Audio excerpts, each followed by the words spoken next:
Wonosobo tahun 1999 di pertengahan bulan November. Sudah hampir sebulan, Risa dan keluarganya tinggal di rumah ini semenjak rumahnya direnovasi karena tertimpa pohon besar di kala hujan. Akhir-akhir ini, Risa juga terlihat kurang bisa berkonsentrasi di sekolah. Dia selalu terlihat mengantuk. Risa mengaku sejak tinggal di hunian sementara ini, dia menjadi susah tidur. Nampaknya ada sesuatu hal yang dialaminya. Kata Risa, rumah ini memang bagus. Meski modelnya bangunan lawas, tapi rumah ini terlihat sangat terawat. Awalnya Risa sangat antusias tinggal di rumah ini. Tapi ternyata setelah beberapa hari berlalu, banyak hal-hal aneh yang terjadi di rumah ini. Seperti suara ketukan dan orang berjalan di tengah malam. Bahkan ayunan dari ban bekas yang tergantung di pohon di belakang rumah juga beberapa kali terlihat bergoyang sendiri. Meski ini sudah cukup meresahkan, tapi bagi Risa yang tergolong gadis pemberani tak begitu memperdulikannya. Sampai akhirnya, satu persatu sosok itu mulai menampakkan dirinya. Waktu itu menjelang sore hari, Risa baru saja pulang sekolah sehabis mengikuti kegiatan ekstrakurikuler. Setelah sampai di rumah, Risa berencana untuk langsung mandi. Kebetulan letak kamar mandinya itu di belakang rumah. Di samping dapur ada jendela, di mana dari jendela itu langsung terlihat ayunan yang bergelantung di pohon. Nah, sembari menunggu air hangat, Risa termangu duduk di sudut dekat jendela tersebut sambil melamun memandangi perkarangan belakang rumahnya. Tapi beberapa saat kemudian ia menyadari kalau ayunan yang berada di pohon itu mulai bergerak sendiri. Ia mulai mencermati. Ia berpikir, mungkin itu hanya tertiup angin saja. Tapi semakin dilihat, gerakannya semakin kencang. Risa tak begitu takut, karena memang ini kerap kali terjadi. Sampai akhirnya, lamunannya itu dibuyarkan oleh suara siulan dari teko. Nampaknya air sudah mendidih. Risa pun bergegas bersiap untuk mandi. Singkat cerita, selesai mandi, Risa keluar, tentunya melewati jendela itu. Nah, refleks, Risa ini menoleh ke arah ayunan itu. Dan di situ terlihat ada anak kecil yang sedang menaikinya. Postur tubuhnya hampir sama seperti adiknya Doni. Ya, memang si Risa ini mempunyai adik. Nah, adiknya itu bernama Doni. Oleh karena itu, dia tidak begitu memperdulikannya. Nah, Risa pun berjalan berlalu lalu menuju kamar. Tapi di antara langkahnya, dia baru saja tersadar kalau sosok anak kecil yang berada di ayunan itu berbeda. Karena rambut Doni itu pendek, batin Risa seperti itu. Sementara kalau tidak salah, sosok tadi rambutnya panjang. Risa yang agak kurang yakin kemudian berjalan mundur menuju jendela itu.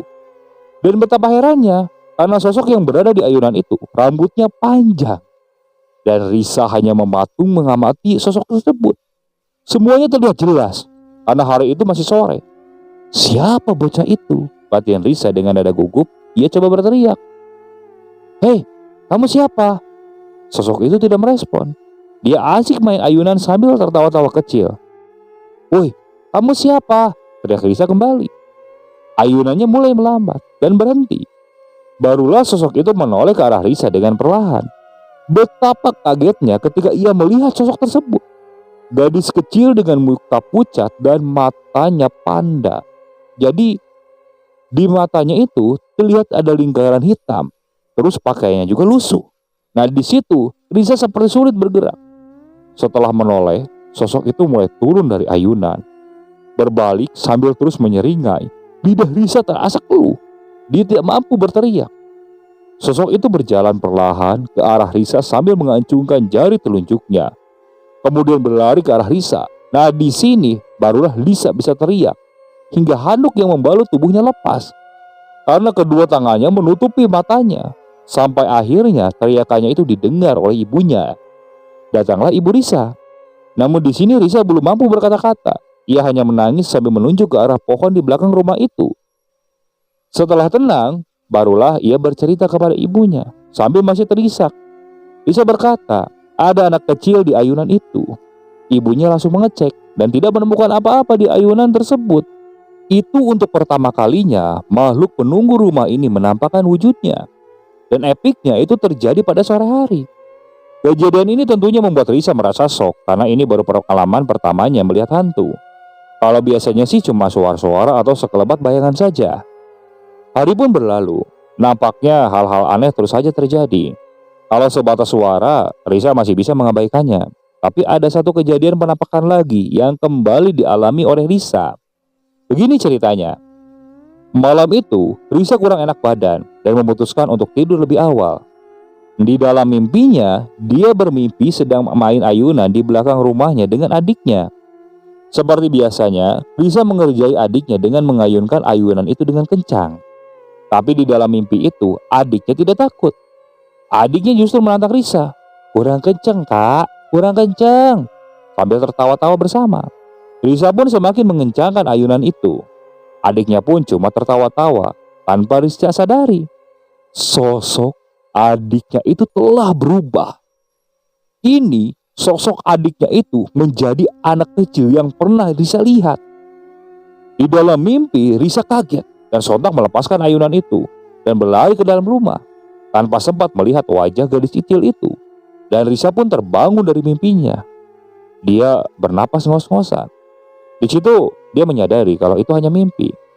Tapi pendengaran Risa kembali dialihkan dengan suara orang yang tengah berbicara di arah ruangan tamu, yang memang berada persis di depan kamarnya. Risa mengira itu ayah dan ibunya karena memang suaranya terdengar seperti sepasang pria dan wanita yang sedang berbincang. Suaranya sangat jelas, tapi Risa tak begitu paham isi pembicaraannya. Nah, Risa melihat jam di dinding kamarnya sudah menunjukkan pukul 3 dini hari. Sedang apa ayah ibu ngobrol di pagi buta seperti ini? Batin Risa seperti itu. Tapi setelah Risa cermati, Risa baru sadar. Ini bukan suara ayah atau ibu. Lantas siapa mereka? Apakah tamu? Risa yang penasaran tapi takut, kini coba menempelkan telinganya di pintu. Dan benar, memang ada yang berbincang di ruangan tamu, meski Risa mendengar jelas. Namun tidak ada satu kalimat pun yang bisa dia pahami. Karena menurut Risa, dialognya tidak menggunakan bahasa Indonesia maupun Jawa. Yang jelas bahasa asing, tapi bukan bahasa Inggris. Menurut Risa, sepertinya itu bahasa Belanda. Nah, di sini Risa mulai merasa bahwa ini tidak beres. Bahkan sesekali terdengar suara tawa terbahak-bahak di sela-sela obrolan di ruang tamu itu. Rasa takut mulai kalah dengan rasa penasaran. Risa pun tersadar dan ia ingin melihat dari lubang kunci di kamarnya yang memang masih bermodelkan lama, di mana ada celah di situ. Nah, dengan penasaran, agak sedikit takut dan ragu, Risa coba memantapkan dirinya untuk mengintip dari lubang kunci. Dan setelah matanya terpasang, jantung Risa berdebar kencang. Dengan kencang, dengan apa yang dilihatnya.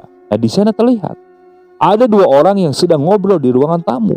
Di kursi yang menghadap ke kamar Risa, wujudnya tak begitu jelas karena lampu ruangan itu memang mati, tapi terbantu oleh penerangan di ruang tengah sebelahnya. Sehingga nampaklah dua sosok itu. Seperti mimpi, kata Risa. Apakah ini nyata? Batin Risa seperti itu. Dua sosok itu seakan masih asik ngobrol, seakan tak tahu bahwa Risa sedang mengintipnya. Tapi beberapa saat kemudian, pembicaraan itu berhenti. Dua sosok itu terdiam dan kepalanya menoleh ke arah Risa, seakan menyadari bahwa dia sedang mengintipnya dari lubang kunci itu. Risa langsung memalingkan wajahnya dan berlari menuju ranjang, meringkuk membelakangi pintu. Namun, tak selang beberapa lama, pintu kamar Risa diketuk. Risa ketakutan dan ia mulai menangis. Sementara ketukan itu masih terdengar, keringatnya mulai bergucuran. Risa sangat ketakutan malam itu. Ketukan itu terus saja berulang hingga azan subuh berkumandang. Barulah suara ketukan itu menghilang. Esok harinya menjelang, Risa yang memang sedang tidak enak badan diperparah dengan kejadian semalam. Akhirnya Risa menjadi demam tinggi. Saking tingginya suhu tubuhnya, kata ibunya, Risa sampai mengigau tak jelas, seperti ketakutan akan sesuatu. Tentu saja ibunya sangat khawatir dan berpikir kalau Risa terkena sawan. Tapi ayah Risa sebagai orang yang logis segera membawa Risa pergi ke dokter. Kata dokter, demamnya memang sangat tinggi, bisa menimbulkan halusinasi. Akhirnya Risa diberi obat dan pulang. Benar saja, Keadaan Lisa kini mulai membaik setelah diberikan obat. Tapi itu hanya bertahan semalam saja. Karena sehari setelahnya, Lisa kembali demam tinggi dan berhalusinasi dan ketakutan. Tidak mau tidur sendirian. Lisa pun tidur ditemani oleh ibunya. Dan disinilah untuk pertama kalinya ibu Lisa mengalami hal yang cukup menyeramkan. Kejadiannya hampir sama dengan Lisa. Begini ceritanya. Malam itu kira-kira pukul 1 dini hari. Lisa menggigil mengeluarkan keringat dingin.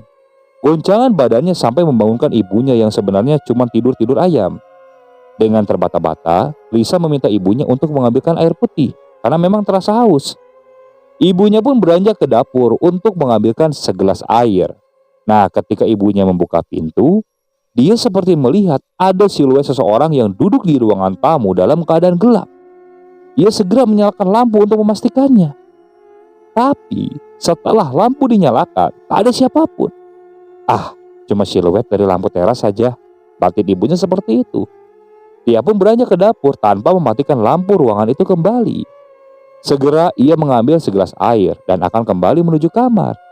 Tapi ketika ibu Lisa berjalan, samar-samar dia seperti mendengar orang yang sedang ngobrol. Arahnya dari ruangan tamu. Dia pun memelankan langkah kakinya sembari terus mencermati suara itu. Ketika sampai di ruangan tengah yang dimana itu hanya terbatas tembok dari ruangan tamu, ia mencium bau rokok atau bau tembakau. Sepertinya ada yang merokok di ruangan tamu. Ibu Lisa mulai gemetar dan meletakkan gelas yang dipegangnya di meja. Obrolan di ruang tamu itu masih jelas terdengar, sangat jelas. Dan seperti yang dialami Lisa, dialognya menggunakan bahasa asing, tapi bukan bahasa Inggris. Ibu Lisa yang ketakutan mengambil tasbih yang tergantung di rak di dekat TV dan mulai menggenggamnya. Ia mulai mengumpulkan keberanian untuk mengecek ada siapa di ruangan tamu. Dengan perlahan, ia mengeluarkan setengah kepalanya untuk memastikan dan tahu apa yang dilihatnya. Kali ini sangat jelas, karena memang lampu ruangan itu terang benderang. Ibu Lisa melihat dua pria sedang duduk berhadapan, berbincang asik sambil merokok. Dia ingat sekali, salah satu dari pria itu menaikkan satu kakinya ke atas meja. Ibu Lisa segera bersembunyi lagi, pandangannya bersimpuh di balik tembok. Sambil menangis, ia terus berzikir dengan tasbih yang dipegangnya. Tapi tampaknya dua sosok di ruangan tamu itu tidak peduli. Mereka terus saja mengobrol dan tertawa terbahak-bahak. Hingga akhirnya ibu Lisa sudah tidak kuat lagi. Langsung berteriak sekencang-kencangnya sampai membangunkan sang ayah dan adiknya Lisa. Ayah Lisa yang kaget sontak bertanya, apa yang terjadi? Ibu Lisa yang masih tersimpuh di balik tembok hanya berkata, ada orang di ruangan tamu, Pak. Ayah Lisa mengecek ke ruangan tamu hingga membuka pintu depan, namun tak ada siapapun di situ. Dan anehnya, kata ibu Lisa, bau rokok yang tadi sangat menyengat seketika menghilang begitu saja. Saat itu juga ibu Lisa langsung meminta ayahnya untuk memindahkan Lisa ke kamar lain. Dan malam itu pun mereka berempat, yaitu Lisa, ibu, ayahnya, dan Doni adiknya Lisa berada dalam satu kamar yang sama.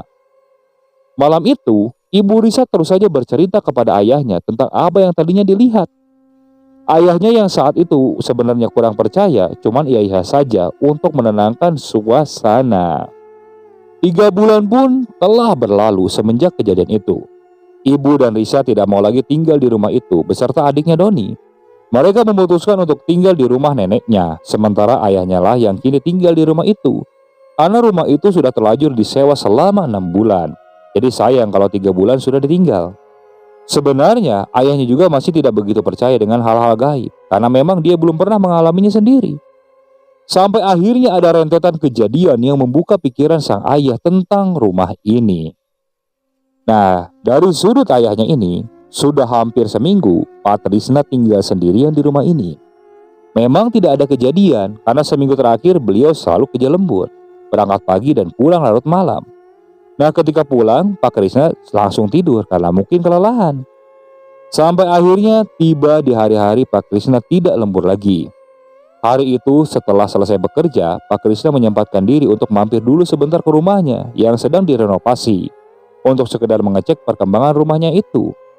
Setelah itu, tak lupa dia mampir ke rumah orang tuanya, yaitu neneknya Lisa, untuk menjenguk anak dan istrinya yang sekarang tinggal sementara di tempat neneknya. Seperti keluarga pada umumnya, mereka saling bercengkraman sampai tak terasa waktu pun hampir maghrib. Pak Krisna pun pamit untuk kembali ke rumah kontrakannya. Doni, anak yang paling kecil, sempat merengek agar ayahnya tidak pulang ke sana. "Pak, jangan pulang ke sana loh Pak. Ada setannya loh Pak di sana," kata Doni. "Alah, kamu sama setan juga takut. Sini yuk ikut bapak ke rumah sono.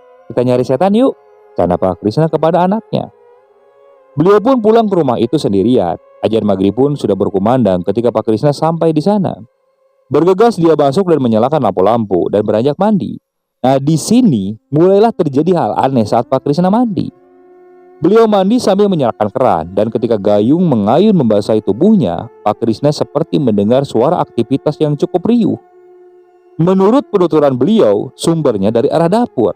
Seperti ada suara sendok dan piring yang saling beradu. Dia pun menghentikan aktivitas mandinya. Tapi suara itu hilang. Pak Krisna menyangka itu salah dengar mungkin. Dia pun melanjutkan mandinya. Tapi ketika gayung mengayun lagi, ada suara wanita dewasa dan suara anak kecil tertawa. Nah, seketika Pak Krisna langsung mematikan keran di kamar mandi dan mencermati suara itu. Memang suara itu hilang. Pak Krisna pun kembali melanjutkan mandinya tanpa menyalakan keran kembali. Tapi belum sampai gayung itu menyentuh air, kali ini terdengar amat jelas ada suara wanita dewasa dan tangisan anak kecil.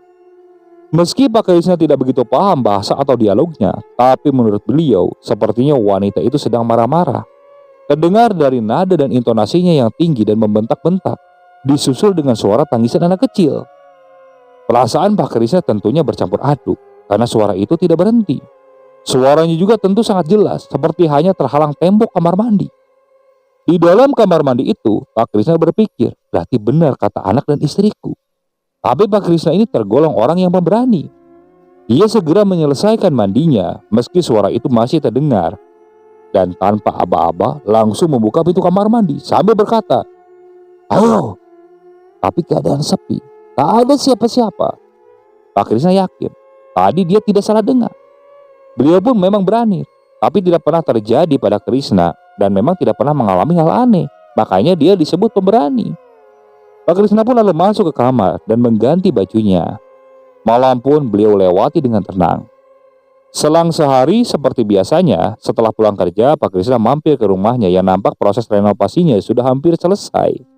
Lega batinnya, karena dalam hati kecilnya sebenarnya dia juga tidak begitu betah tinggal di rumah itu, selain karena kejadian semalam.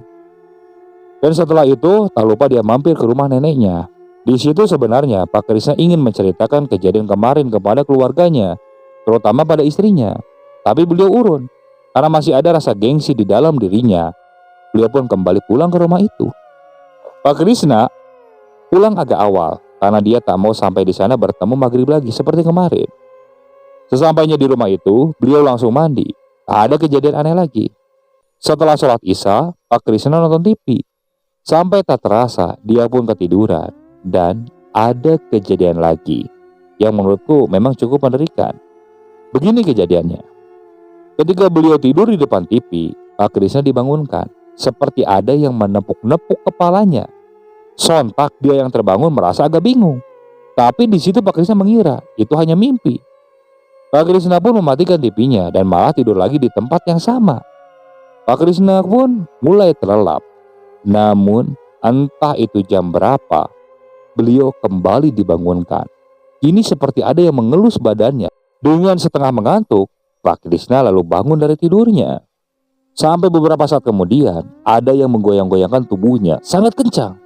Sampai kursi panjang yang ditidurnya itu berdecit. Seketika Pak Krisna terbangun bersamaan tubuhnya yang kini dalam posisi setengah duduk. Namun walaupun Pak Krisna sudah terbangun, ia merasa tubuhnya masih digoyangkan. Seperti ada tangan yang memegangi pundaknya dari belakang. Refleks Pak Krisna pun menoleh ke belakang dan tahu apa yang dilihatnya. Di situ Pak Krisna melihat ada sosok wanita Tionghoa, parasnya tua, nampak jelas guratan keriput di wajahnya. Bajunya putih lusuh, raut wajahnya pucat. Sosok itu berdiri mematung sambil bertolak pinggang, tatapannya tajam. Sosok itu tak bicara, ia hanya mengacukan jari telunjuknya ke arah kamar, seakan menyuruh Pak Krisna untuk masuk ke kamarnya. Di situ barulah keberanian Pak Krisna seketika luntur Dia terpaku dan tak bisa bergerak. Matanya seakan terhipnotis untuk terus memandangi sosok itu. Sosok wanita tua itu memandangi Pak Krishna dengan tatapan marah. Sampai akhirnya pandangan Pak Krishna pun menjadi gelap. Nampaknya beliau pingsan. Dan dia terbangun keesokan harinya di lantai depan di ruangan TV. Pak Krishna terbangun dengan keadaan yang bingung. Masih menerka dan mengingat kejadian semalam. Memandangi sekeliling ruangan dan matanya berhenti di sudut belakang kursi.